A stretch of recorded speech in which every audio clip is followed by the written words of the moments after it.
पोपटलाल पूरे दिल्ली शहर में बड़ी बड़ी डींगे मारने के लिए प्रसिद्ध था। साथ ही वो अव्वल दर्जे का पेटू भी था। उसकी इस आदत के चलते कोई भी आदमी उसे अपने घर भोज पर नहीं बुलाता था।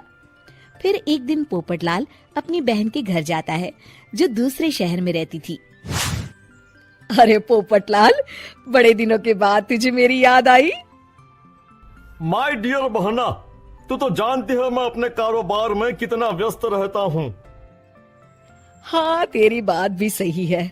अब आया है तो कुछ दिन ठहर के जाना। अरे दीदी, ये भी कोई कहने की बात है। श्यामा देवी पोपटलाल को रहने के लिए एक कमरा दे देती है।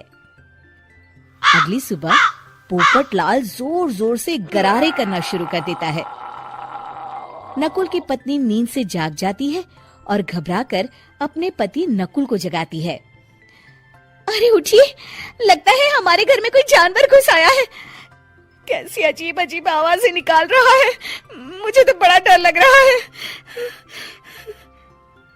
अरे कोई जानवर नहीं है भाग्यवान, पोपटलाल मामा जी हैं, अपना गला साफ कर रहे हैं। इतनी सुबह सुबह? अभी तो सिर्फ 4 बजे हैं। मामा जी इसी तरह से जल्दी उठ जाते हैं। अच्छा, ठीक है। नकुल की पत्नी जैसे ही सोने लगती है और जल्दी नाश्ता भी करते हैं। क्या मतलब? मुझे अभी उठ के उनके लिए चाय नाश्ता बनाना पड़ेगा? हाँ। अरे मर गई रे, अब मेरा क्या होगा?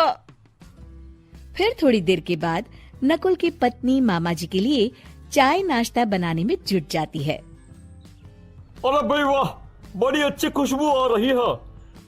बहू, जो भी बना रही हो फटाफट ले आओ, जोरों की भूख लगी है। हाँ मामा जी, अभी लाती हूँ। देखते ही देखते पोपटलाल सारा नाश्ता चट कर जाता है। बहू, कल से पराठे में देसी घी ज्यादा डालना, आज कुछ मजा नहीं आया। हे भगवान, इसका नाम तो पेटू लाल होना चाहिए था। पूरे 10 लोगों का नाश्ता अकेले हजम करने के बाद भी इन्हें मजा नहीं आया।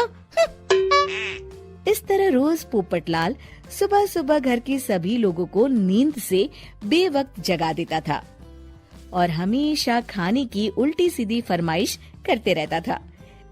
देखते ही देखते गुप्ता परिवार की दिनचर्या अस्त व्यस्त हो जाती है।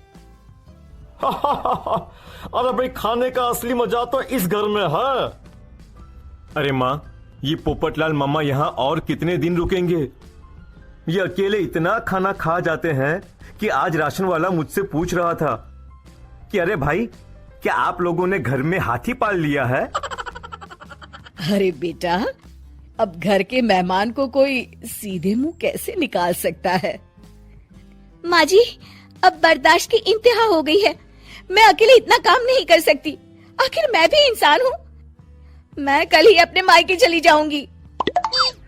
अरे भाग्यवान, हम सबको मुसीबत में अकेला छोड़कर तुम कहाँ जा रही हो? जरा सब्र करो, मैं कुछ सोचता हूँ। अगले दिन एक डॉक्टर साहब उस घर में आते हैं। अरे नकुल बेटा, ये डॉक्टर यहाँ क्यों आया है?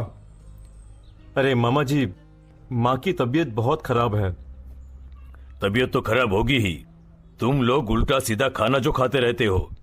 देखो नकुल, मैं तुम्हारा फैमिली डॉक्टर हूं, इसलिए आज से मैं जो कहूंगा तुम सबको वही खाना रोज खाना पड़ेगा। आजकल कितनी बीमारियां फैल रही हैं, पता भी है तुम्हें? आज से तुम सब सिर्फ सलाद और करेले का जूस पियोगे, समझे? डॉक्टर अंकल, आप ठीक कहते हैं। पोपटलाल घबरा के, अरे क्या खाक ठीक है भांजे, ये डॉक्टर सीधे सीधे हमें घास फूस खाने के लिए कह रहा है। अरे मैं कहता हूँ भगा इस डॉक्टर के बच्चे को यहाँ से। अरे मामा जी, डॉक्टर साहब ठीक ही तो कह रहे हैं। इसी बहाने आपका इतना बड़ा पेट जो बाहर निकला हुआ है वो अंदर हो जाएगा। इस तरह गुप्ता परिवार रोज खाने में सिर्फ सलाद खाना शुरू कर देता है। बेचारे पोपटलाल का बुरा हाल हो जाता है। ये लीजिए मामा जी, ताजा ताजा करेले का जूस। अरे नहीं नहीं बहू, मैं मरने से पहले मरना नहीं चाहता। मुझे तुम लोग माफ करो। यह भेड़ बकरी वाली जिंदगी तुम लोगों को मुबारक हो। मैं तो चला यहाँ से। पोपटलाल अगले दिन ही घर छोड़कर चला जाता है। क्यों बेटा नकुल, मेरी अदाकारी कैसी थी? मजा आ गया डॉक्टर। आपने तो बॉलीवुड के कलाकारों को भी मात कर दिया। आपको तो ऑस्कर मिलना चाहिए। बेटा ये थोड़ा ज्यादा हो गया।